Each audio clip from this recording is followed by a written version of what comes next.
जब घर में रोटियां बच जाती है तो हम सोचते हैं कि उसका बनाए क्या, तो उसका जवाब है ये डिश। जो चलिए देखते हैं कैसे बनती है। कैसे हैं मेरे स्वाद के मित्रों, मैं शेफ ऊपी आपका स्वागत करता हूं ऑनेस्ट किचन के अंदर। चलिए शुरुआत करते हैं।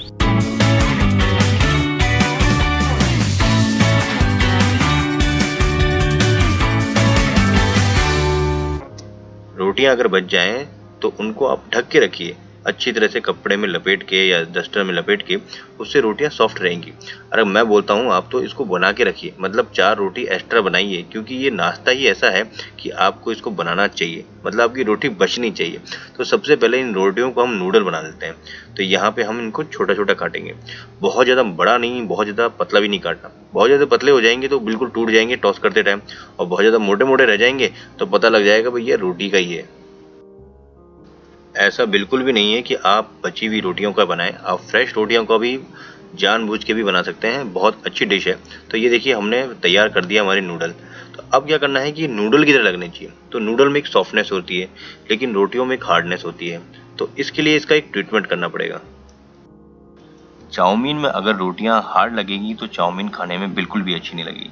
तो हमने क्या किया, यहाँ पे सॉफ्ट बटर लिया है। सॉफ्ट मतलब मेल्टेड होना चाहिए, और उसी के साथ में हमने ये मैजिक मसाला डाल दिया है। तो इस सॉफ्ट बटर के अंदर ये मैजिक मसाला डालने से एक मैरिनेशन तैयार होगा, जो हम रोटियों के अंदर डालेंगे।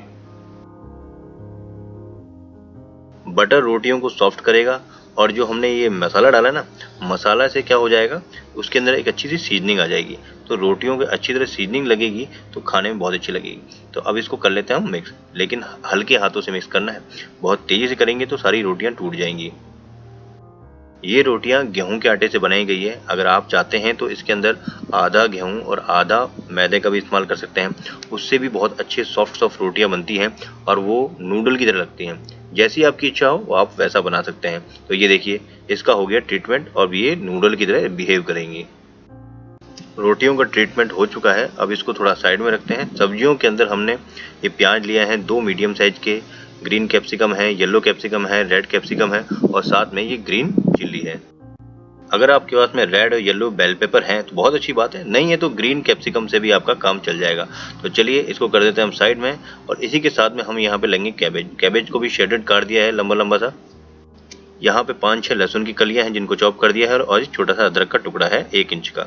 उसी के साथ में थोड़ा सा धनिया और ये स्प्रिंग ओनियन।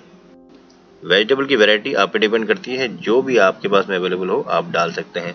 तो यहाँ पे मैंने एक छोटी सी वॉक ले ली है, उसमें 3 टेबलस्पून ऑयल डाला है और हीट को हाई कर दिया है। तो सबसे पहले हम यहाँ पे गार्लिक ऐड करेंगे। जब भी हाई हीट पे कुकिंग करते हैं तो आपका मीज़ा पूरा रेडी रहना चाहिए। मीज़ा मतलब आपकी कटिंग वटिंग सब रेडी रहनी चाहिए, साथ के साथ हर चीज़ टाइम पे टाइम जलती रहनी चाहिए। तो देखिए हमको गार्लिक को बिल्कुल ब्राउन नहीं करना है, हल्की सी स्मेल निकल जाए बस, उसके तुरंत बाद में हमको ये जिंजर डाल देना है। और जिंजर आपको पता ही है कि हमको ज़्यादा भूनना नहीं होता है। हल्की सी एक खुशबू आई, जैसे ही जिंजर की जैसी खुशबू आती है तुरंत हमको यहाँ पे प्याज डाल देना है।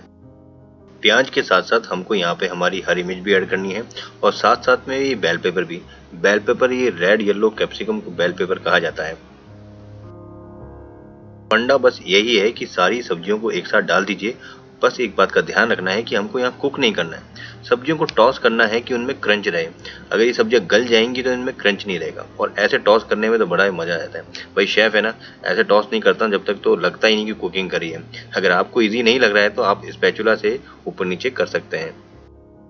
वैसे इस तरह की सब्जियों में अगर टॉस करना है तो स्पैचुला बहुत ही कम लगाया जाता है, क्योंकि अगर स्पैचुला बार बार लगाएंगे तो सब्जियां पानी छोड़ेंगी। अगर सब्जियां पानी छोड़ेंगी तो क्रंच नहीं रहेगा। और ये हमारी जो कैबेज थी वो भी यहाँ पे ऐड कर दीजिए।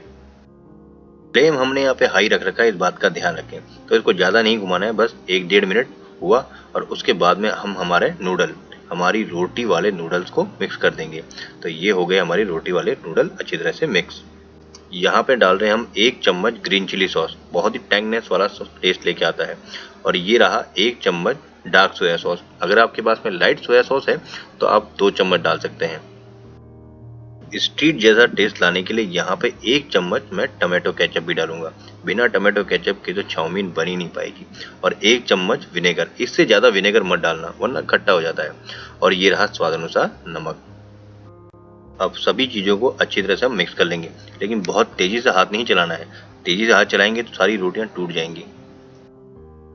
इसको देख के मुझे चाउमीन जैसा फील नहीं आ रहा है, तो मैंने यहाँ पे क्या है 1 चम्मच और डाल दिया, क्योंकि चाउमीन का जो कलर होता है ना बहुत डार्किश रेडिश कलर होता है। ये देखिए अब आया ना कलर बढ़िया था, अब लग रहा है बिल्कुल चाउमीन जैसा। तो अब अच्छी तरह से मिक्स कर दीजिए और देखिए रोटी कितनी ऐसे मिक्स हो गई हैं सब्जियों के साथ में कि पता ही नहीं चल रहा कि रोटियां भी हैं। और थोड़ा सा डाल दीजिए श्रद्धानुसार धनिया, और अगर आपके पास में ग्रीन ओनियन है तो ये भी डाल दीजिए। तो ये लीजिए, ये तैयार हो गई हमारी रोटी की चाउमीन। शानदार नाश्ता। तो है ना कितनी सिंपल रेसिपी, बहुत ही सिंपल रेसिपी है। कई बार होता है हमारे साथ में कि हमारे घर में रोटियां बच जाती हैं, तो रोटियां जब बच जाती हैं तो उनको खाने का बिल्कुल मन नहीं करता है क्योंकि हार्ड हो जाती हैं। तो इस तरह से अगर आप बनाएंगे तो वो सारी रोटियों का उपयोग भी हो जाएगा, रीयूज भी हो जाएगा। तो कैसी लगी आपको ये रेसिपी जरूर बताना, अच्छी लगे तो लाइक करना। तो फिर मिलते हैं नई रेसिपी के साथ में। जय हिंद दोस्तों।